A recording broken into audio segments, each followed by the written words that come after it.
So, are you struggling to understand the difference between plagiarism and paraphrasing?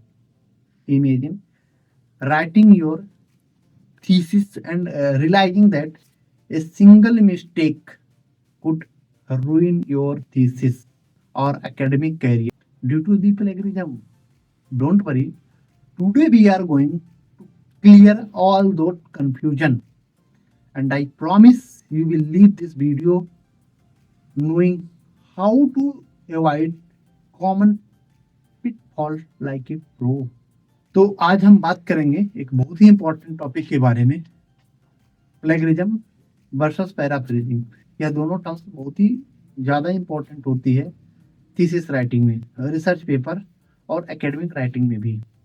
पर क्या आपको पता है कि रिसर्च पेपर और एकेडमिक राइटिंग इसके इम्पोर्टेंट इतना ज़्यादा क्यों है? आज हम इसी टॉपिक पर बात करेंगे और देखेंगे कि इन दोनों में एक्चुअल में क्या डिफरेंस क्या होता है। कि कई बार हम अपने राइटिंग में दूसरों की आइडियाज़ को अपना बना लेते हैं, लेकिन उसमें कुछ रूल्स ऐसे होते हैं कि कोई भी राइटर अपने आइडिया को दूसरे के आइडिया के साथ मिक्स कर सकता है, तो यह प्लेगरिज्म हो सकता है। तो अगर आप प्रॉपरली क्रेडिट किसी को नहीं दे रहे हैं तो ये आप अनएथिकल प्रैक्टिस कर रहे हैं। अब आपको यह चीज़ समझना होगा कि पैराफ्रेजिंग क्या होता है और किस तरह से यह प्लेगरिज्म से डिफरेंट है। आज के वीडियो में हम ये सब डिस्कस करेंगे और मैं आपको बताऊंगा कुछ इम्पोर्टेंट तरीका जिससे आप अपनी थीसिस राइटिंग को अच्छा कर सकते हैं। और तो सबसे पहले बात करते हैं प्लेगरिज्म का।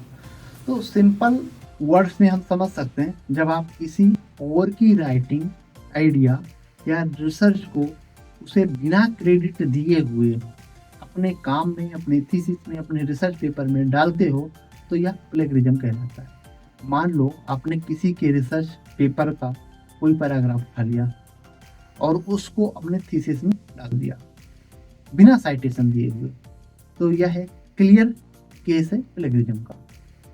यह ना सिर्फ एक अनएथिकल प्रैक्टिस है बल्कि आपके एकेडमिक रेपुटेशन को भी खराब करता है। अब आपको यह समझना होगा कि प्लेगरिज्म सिर्फ डायरेक्ट कॉपी पेस्ट से नहीं होता है। अगर आप किसी और ऑथर का आइडिया या थ्योरी अपने वर्ड्स में लिखते हो लेकिन उनका नाम साइटेशन में नहीं डालते हो, तो यह भी प्लेगरिज्म है। मतलब आपका काम आपका होना चाहिए। अगर आप किसी और का काम अपने नाम पर रखते हो तो यह चीटिंग के बराबर होता है और उसको भी प्लेगरिज्म ही समझते हैं। अब बात करते हैं पैराफ्रेजिंग क्या है।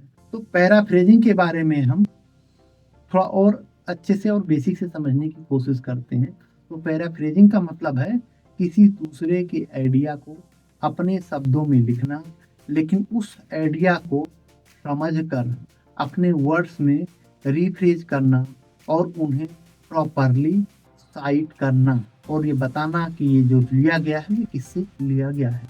तो पैराफ्रेजिंग से आप किसी और के आइडिया को अपने वर्ड्स में लिख सकते हैं, आप उसमें साइटेशन डाल सकते हैं, पर आपको क्रेडिट जरूर देना होता है। अब मान लो किसी ऑथर का पैराग्राफ आपने पढ़ा और उसके बाद आप उसी आइडिया को अपने तरीके से लिख रहे हो, तो अगर आप उनके नाम को मेंशन किया है तो यह पैराफ्रेजिंग सही है। पर ध्यान रखो, पैराफ्रेजिंग का मतलब यह नहीं होता है कि आप सिर्फ कुछ वर्ड्स को चेंज कर दो और फिर साइटेशन भी ना डालो। आपको अपने वर्ड्स में इस चीज़ को लिखना होता है और साथ में उनको प्रॉपर साइटेशन भी देना होता है। अब बात करते हैं प्लेगरिज्म और पैराफ्रेजिंग में क्या डिफरेंस होता है। यह समझना जरूरी है कि प्लेगरिज्म और पैराफ्रेजिंग में फर्क क्या है। प्लेगरिज्म में आप किसी के काम को अपने नाम पर रख रहे होते हो बिना उसको कोई भी क्रेडिट दिए हुए। आपने जो लिखा है वो आपका नहीं होता है और आपने दूसरे के काम को बिना उसको बताए हुए, बिना उसको कुछ क्रेडिट दिए हुए अपने नाम से आप इसमें पब्लिश करवाते हो या पब्लिश कराने की कोशिश करते हो या आप लिखते हो।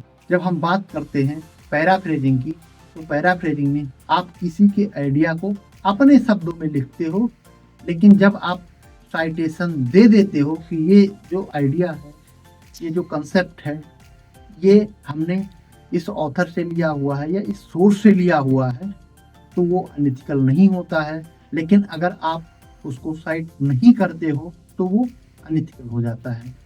तो आपके राइटिंग का मेन फोकस उनका आइडिया होता है, लेकिन आप अपने लैंग्वेज में उनकी आइडिया को एक्सप्रेस करते हो। अब आपको यह समझ में आ गया होगा कि प्लेगरिज्म और पैराफ्रेजिंग में क्या डिफरेंस है। अब मैं आपको कुछ प्रैक्टिकल टिप्स बताऊंगा जो आपकी राइटिंग को ज़्यादा एथिकल बनाएंगे और प्लेगरिज्म से बचने में भी हेल्प करेंगे। तो जब भी आप किसी आइडिया, थ्योरी या कोट को यूज़ करते हो तो उसको प्रॉपरली साइट करो। अगर आपने पैराफ्रेज भी किया है तो भी साइटेशन देना बहुत ज़रूरी होता है। बिना साइटेशन दिए आप किसी के काम का क्रेडिट नहीं ले सकते। साइटेशन के बहुत सारे स्टाइल होते हैं, जैसे APA, MLA, शिकागो, ऐसे टाइप से बहुत सारे होते हैं। जिस तरीके से भी आपका साइटेशन गाइडलाइन है उसको आप फॉलो कीजिए। दूसरी चीज़ ये है, जब आप पैराफ्रेज करते हो तो उसके लिए सिर्फ वर्ड चेंज कर देना काफ़ी नहीं होता है, आपको पूरा आइडिया समझना होता है और उनको अपने लैंग्वेज में लिखना होता है। अगर आप सिंपली वर्ड सब्स्टिट्यूशन करेंगे तो कोटेशन मार्क्स देना बहुत ही ज़्यादा ज़रूरी होता है। यह आपको बताता है कि यह एग्जैक्ट वर्ड किसी और का है। आप सिर्फ पैराफ्रेज कर रहे हो तो आपको यह डायरेक्टली लिखना होता है कि यह आइडिया किसी और का है। नेक्स्ट इंपॉर्टेंट चीज़ होता है कि आपको अपने पहले के काम को दोबारा से अपना नया थीसिस बनाना है या नया कुछ और चीज़ लिखना है तो आप अपने भी काम को कॉपी पेस्ट नहीं कर सकते। क्या सेल्फ प्लेगरिज्म होता है और यह भी अनएथिकल है, क्योंकि आप यहाँ पर प्रॉमिस तो कर रहे हो नया काम का, जबकि आप अपना ही पुराना काम बेच रहे हो। तो प्रीवियस रिसर्च को भी साइट करना जरूरी है, भले ही आपका वो क्यों ना हो, तो उसका भी आपको रेफरेंस देना बहुत ही ज़्यादा ज़रूरी होता है। तो आजकल प्लेगरिज्म चेक करने के लिए भी बहुत सारे टूल्स अवेलेबल हैं, जैसे टर्निटिन है, ग्रामरली है, ड्रिलबिट है, बहुत सारे टूल्स ऑलरेडी अवेलेबल है। तो यह टूल्स आपको अपने राइटिंग को चेक करने में हेल्प करते हैं, ताकि आपको पता चल सके कि आपका जो कंटेंट है लिखा हुआ है वो कहीं पर प्लेगराइज तो नहीं है, आपने कहीं गलती से किसी को साइटेशन देना नहीं भूल गए हैं। तो आज के वीडियो से आपको यह समझ में आ गया होगा कि प्लेगरिज्म और पैराफ्रेजिंग में क्या फ़र्क होता है, और अगर आप अपने रिसर्च को एथिकल तरीके से लिखना चाहते हो तो आपको यह दोनों कंसेप्ट समझना पड़ेगा और उसको अपनी राइटिंग में ज़रूर ही अप्लाई करना पड़ेगा। और प्लेगरिज्म से बचने के लिए आपको साइटेशन का ध्यान जरूर रखना चाहिए और पैराफ्रेजिंग को